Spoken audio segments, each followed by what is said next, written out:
Hello YouTube, this is Morgan Airspeed Prime here with my next Avatar news update video. This one is going to be all about IDW Games teasing the next Avatar board game. So if you don't know IDW Games, they were the company who did the Kickstarter, launched the game, successfully funded and released Legend of Korra Pro Bending Arena a few years back. I actually have some videos up on my channel about the Pro Bending Arena game if you want to check them out to see how the game works, the type of games, the quality of game that IDW Games makes. So those videos will be linked in the description below. But we're here today to talk about the tease for the next Avatar game, because when they announced they had the license for Avatar, they did mention that like their plan was to do multiple Avatar board games. So we're finally getting around to it being multiple. So we'll swap over to IDW Games, one of their other campaigns for a game that they're doing, which was that they just recently finished and got successfully funded for the Batman the Animated Series Adventures board game. So you can see here, this just recently ended, 9,000 plus backers, 1.5 million plus in funding. Hugely successful campaign, definitely their most successful one so far. And they say that this Batman game is the next in their Adventures Universal Game System of board games. And that is what this new Avatar game is going to be a part of. So I think there's this TMNT game here. There's the Batman one, and Avatar is going to be the third.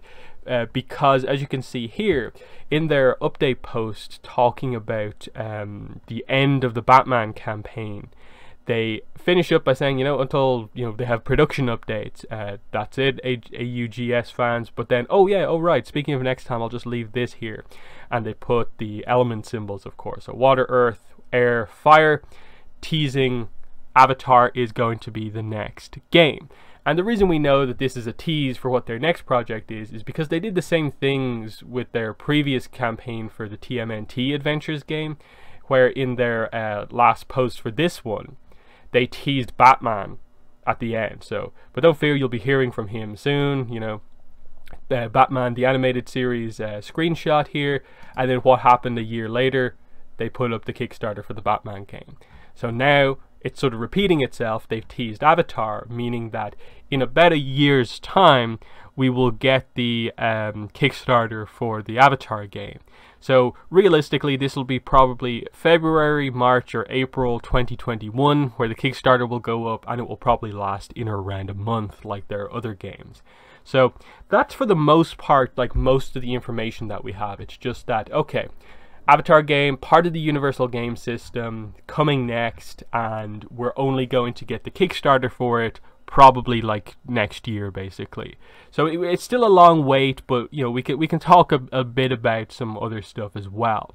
So I think the first question that everyone has, and you can see it in a lot of the comments here as well, is it's about like, is it going to be Avatar or Korra?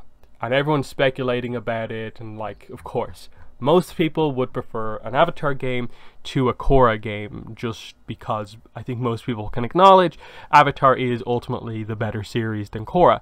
It's not that Korra is bad or anything, it's just that personal preference for most people would be that, yeah, give me the Avatar game over the Korra one.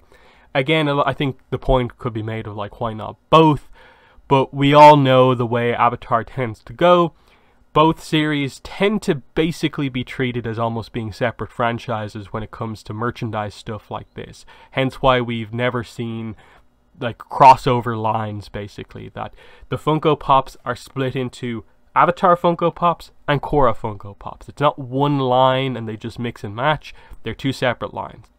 That's always the way it's been, because ultimately I think we're quickly figuring out that the main problem I think that Avatar has is ultimately that there's no name for the like franchise overall.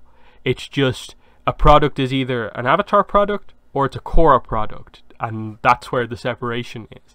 And there's no in between, because the franchise, for most fans, we call it the Avatar franchise, but it's not technically called that because we can't really call it that, because James Cameron's Avatar is basically the Avatar franchise, and I think copyright stuff is the reason for that. That's why Avatar is not included in the title for Korra, even though I think it was initially meant to be.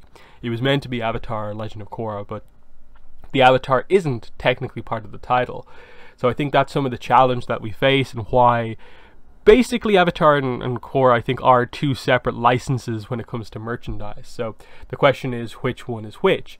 Now, just based off this picture, I'd lean in the direction of like it's Avatar The Last Airbender, because these symbols in the grand scheme of things are not used in Korra. These are Avatar symbols. This is where they were primarily used. Everyone probably knows that they sort of switched to slightly more basic modern symbols for Korra for most of the time when they referred to this, and kind of got away from these sort of more old school style symbols. Even though most people, I think, prefer these ones and they represent things better, because like these are the ones that like Iroh did in the sand to explain the nations. We didn't really see them used all that much in Korra. So, you know, that's just based off the imagery. It's clearly Avatar related stuff, but most of the speculation from people in the know, who are sort of, I suppose, more in contact and following the designers of the game, are suggesting that it's probably going to be a Korra focused game. And this is where we go over to Reddit here, the r/board game subreddit, where they put up a post about, you know, the tease of the next game. And the reasoning here, as you can see in the title, is since it's been asked a few times already, the designer Pete Walsh has been dropping hints along the way, two of which were that the next AUGS game will be based on an IP from the last 10 years, and that the IP doesn't have a movie. These hints don't support ATLA, even though we all like to pretend there's no... Okay, yeah, we'll just ignore that. So yeah, last 10 years, of course, we know Avatar is celebrating its 15th anniversary this year, so it's not Avatar, that means it's Korra, which is from the last 10 years, because it started in 2012. That fits, it makes sense. There's no Korra movie, but there is an Avatar movie. That would very much suggest that it is Avatar.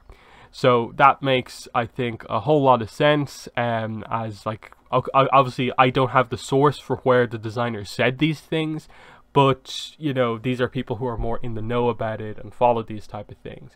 And it's the same with like some of this other stuff they talk about it here and so on, that you know, there's been more suggestions about it and so on, but yeah, we'll see exactly how it goes. But the early speculation is that it's probably Korra, and it would make sense because they did a Korra game to start off with, and it seems like they're doing a Korra game again.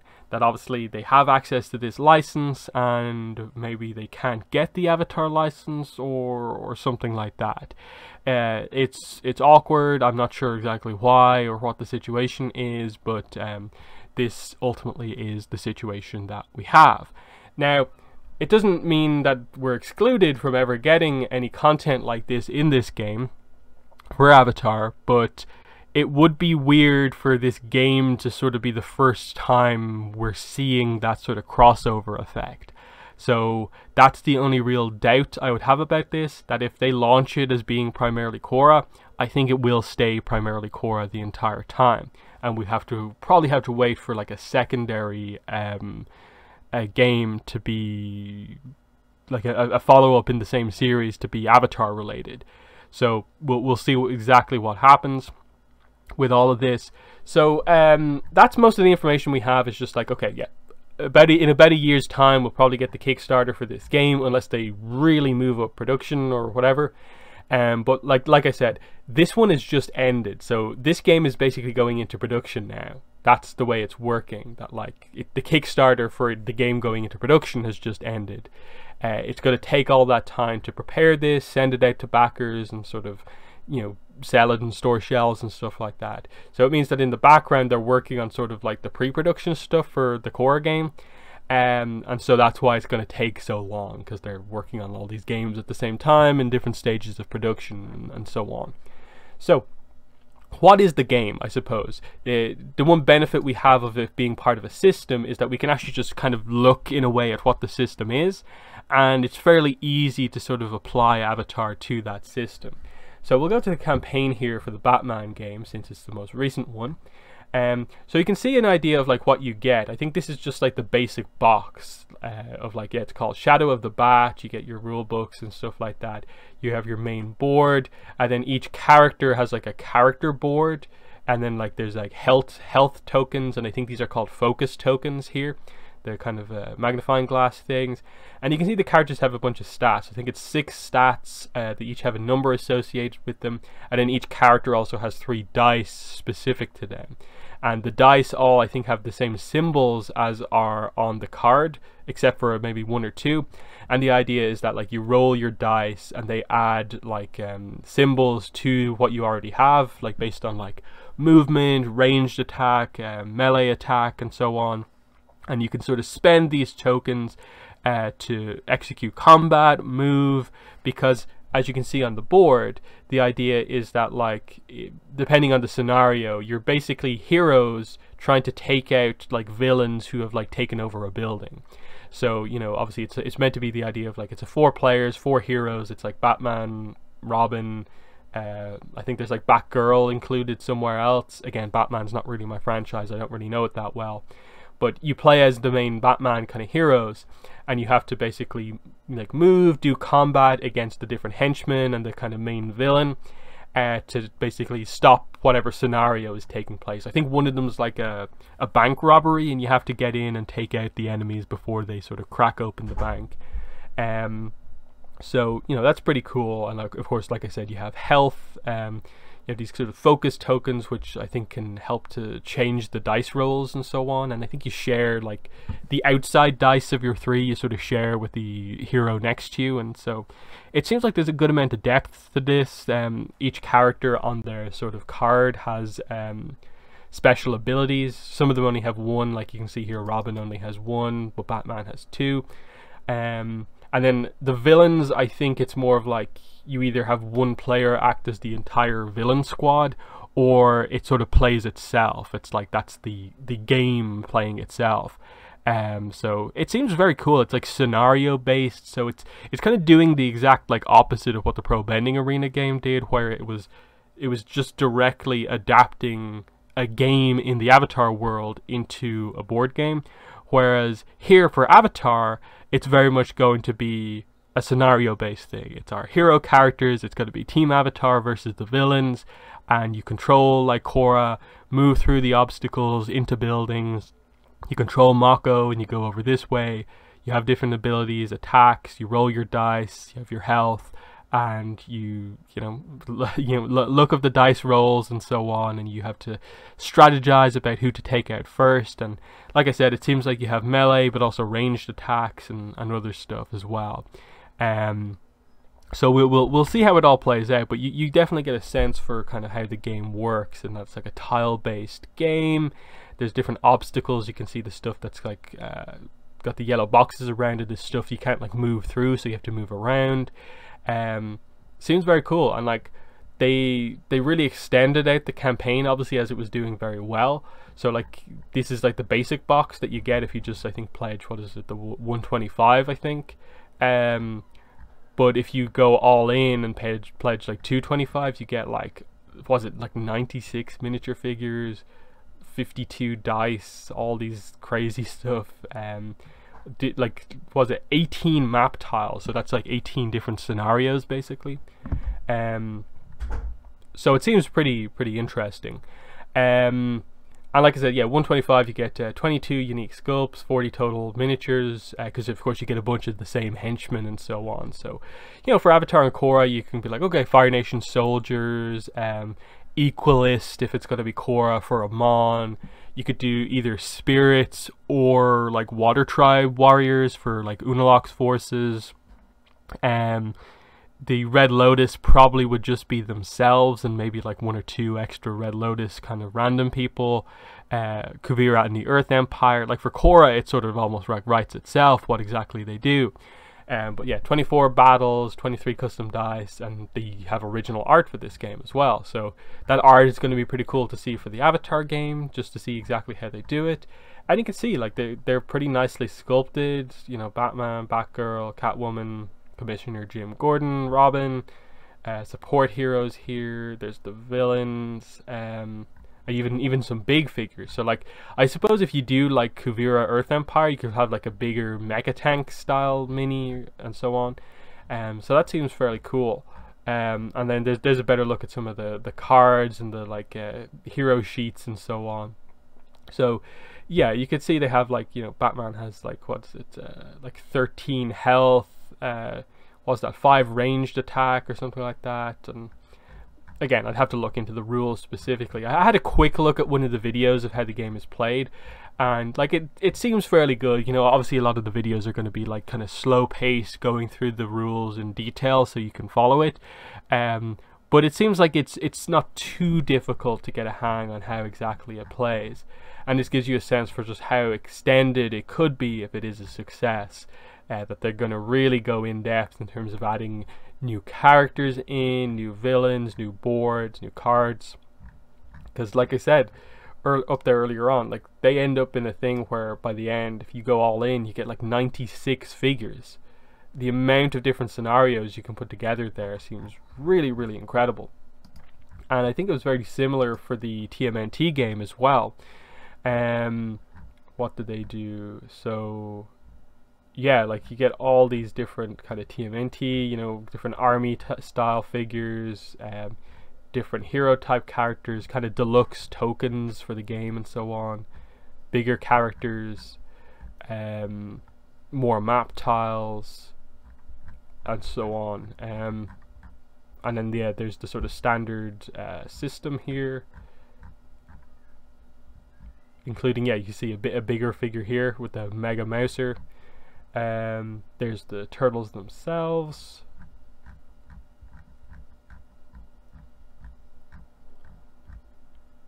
Yeah, there's Slash. So yeah, you can see that they really do go all out, and we know from the Korra Pro Bending Arena campaign like how good they are at doing this stuff.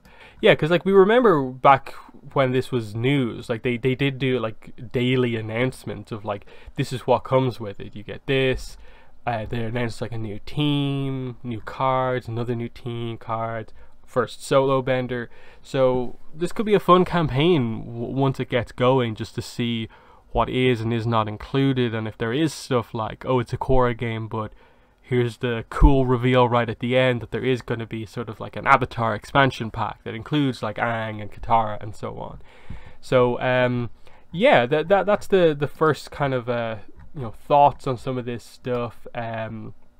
Like I said, right now there's not a ton of Avatar stuff to go on, apart from the fact that they've teased it, and a lot of the fans of IDW Games have figured out that yeah, it's probably going to be Korra, and like next year will be when the Kickstarter is. So in the comments, let me know what your thoughts are on this reveal here. How excited are you for this, about the idea of a more sort of adventure scenario based board game here, and you know, the whole Korra versus Avatar situation? What do you think is gonna happen? For me, the main thing, the last thing I'll say about it with regards to Avatar or Korra is just, obviously it's going to be a Kickstarter, so it's going to be interesting to see how the numbers play out. The Legend of Korra Pro Bending Arena game obviously got 3,259 backers for a total of like basically $250,000. I believe the funding to make the game happen was only going to be like 25,000, so it was a fairly easy goal to meet. But it shows you that like, okay, that's pretty good, $250,000, you know, for a fairly, you know, specific game from the Avatar franchise. Like not a lot of people are like super fans of pro bending, so the fact that a pro bending specific game did so well was quite a success. You can see the TMNT game did like just under 4,000 backers for a total of $800,000. And then the Batman game did really, really incredible, 9,000 plus backers and over 1.5 million pledged. So the question is like, okay, an Avatar game along the same lines, how is it going to do? You'd assume we'd probably be in a slightly better position than TMNT. So the aim would of course be for Avatar or Korra to beat TMNT in terms of more backers and more money pledged, realistically. because again, the game's probably going to have similar pricing and so on. 125 probably for the base game, and then like whatever they do, like 250, 225 for the kind of all-in or whatever. So they're going to be the similar kind of pledges, which helps to explain the difference in like money between this, whereas the Pro Bending Arena game was only like 65 for one copy of the game. This is more like double that because it's so much more stuff basically. But yeah, I don't know how well Avatar or Korra is going to do against Batman, just because of how long running that franchise is and how big it is, whereas Avatar still has the slight thing of being slightly obscure in a way, especially if it is Korra. Whereas like if it is Avatar, I could see it sort of getting close to, or maybe even surpassing, depending on how they do it, this Batman game. If it is Korra, I think it'll probably end up being somewhere in or around the middle of TMNT and Batman, just because there is definitely a clear preference in the Avatar fandom for Avatar over Korra. So there's that. But yeah, in the comments let me know what your thoughts are, but that's been the video. Thanks for watching, and bye.